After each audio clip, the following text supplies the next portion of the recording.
আলহামদুলিল্লাহ দর্শক, দেখতে পাচ্ছেন আমাদের হাঁসের বাচ্চা অবশেষে ফুটে বেরিয়ে আসলো। আপনারা দেখেছেন দীর্ঘদিন আমি যেই ভিডিওগুলি দিতাম সেই ভিডিওতে দেখাইতাম যে আমাদের হাঁস ডিম নিয়ে বসে আছে।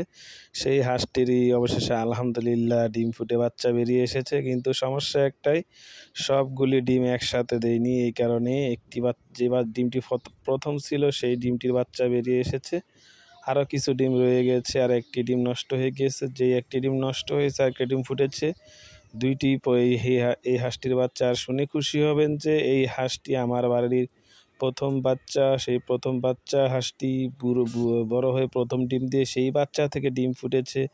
আলহামদুলিল্লাহ দর্শক, দোয়া করেন। আপনারা এই যে বাচ্চাটি দেখতে পাচ্ছেন, একটি ফুটফুটে সুন্দর বাচ্চা। এটি অবশ্য এখনও ভিজা ভাব আছে, এটা শুকিয়ে গেলে দেখতে পাচ্ছেন, প্রথম ভিডিওতে দেখেছেন। বাচ্চাটি সরিয়ে নেওয়ার কারণ একটাই, যদি বাচ্চাটি সেখানে থাকে মা হাঁসটি আর বাকি ডিমগুলিতে তা দিবে না, যেহেতু বাকি ডিমগুলির সময় যে এই বাচ্চাটি ফুটে বেরিয়ে আসে। এই বাচ্চার যে প্রথম ডিমটি ফুটেছে, ডিমটি এই হাঁসটির প্রথম ডিম দিয়েছে, প্রথম ডিমটি ফুটে বেরিয়েছে। আর বাকি ডিমগুলি দেখতে পাচ্ছেন, যেহেতু পরে দিয়েছি এই কারণে ওই ডিমগুলি ফুটবে একটু দেরি করে। এই কারণে চেক করতেছি কোনো ফাটা আছে কিনা বা বের হওয়ার সম্ভাবনা আছে কিনা, তাই চেক করে দিতেছি। বাচ্চাটি প্রথম দেখে ভয় পেয়েছি, যেহেতু প্রথম বাচ্চা দিয়েছে। তাই প্রতিটি ডিম চেক করে দেখতেছি এখন বাচ্চা ফুটার সম্ভাবনা আছে কিনা। খুব সম্ভবত 5-6 দিন লাগতে পারে। 5-6 দিন পরে হাঁসটিকে সরিয়ে ফেলবো, তা না হয় অনেক দিন যেহেতু সময় হয়ে যাবে বা হাঁসটিরও কষ্ট হবে। এই কারণে ডিমগুলি চেক করতেছি। আরও দেখতে পাচ্ছেন আরেকটি চীনা হাঁসের ডিম আর মুরগির নিচে দিয়ে দিয়েছি, আগের ভিডিওগুলি দেখেছেন। এর আগে আমি অনেক চেষ্টা করেছি চীনা হাঁসের ডিম বসাতে পারি না চীনা হাঁসের নিচে, কিন্তু আমাদের এই বাচ্চা হাঁসটি প্রথমবার ডিম নিয়ে বসে গেছে। দর্শক, আমি আজকে অনেক খুশি, যেহেতু আমার এই বাচ্চা হাঁসটি ডিম ফুটিয়েছে। আপনারা দোয়া করবেন আমার জন্য, আমার এই হাঁসটির জন্য, যে বাচ্চাটি বেরিয়ে এসেছে সেই বাচ্চাটির জন্য সুস্থভাবে বেড়ে উঠতে পারে।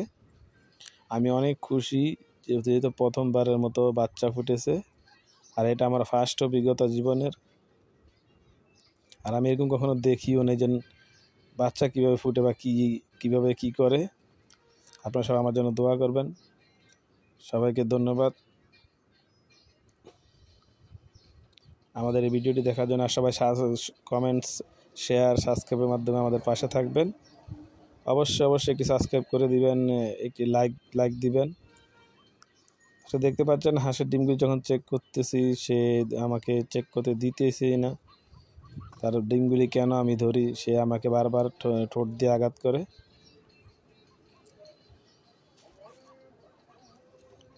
দেখতে পাচ্ছেন সে অনেকটা জোরাজুরি লাগিয়ে দিছে আমার সাথে, বাচ্চা দেখতে দিবেই না। দেখতে পাচ্ছেন এই ফুটফুটে বাচ্চাটি, এই বাচ্চাটি তার নিজের ডিম থেকে ফুটিয়ে বেরিয়ে এসেছে। দর্শক, আমাদের ভিডিও কেমন লাগে কমেন্ট, সাবস্ক্রাইবের মাধ্যমে জানিয়ে দিবেন। আর অবশ্যই সুস্থ ভালো থাকবেন। আল্লাহ হাফেজ।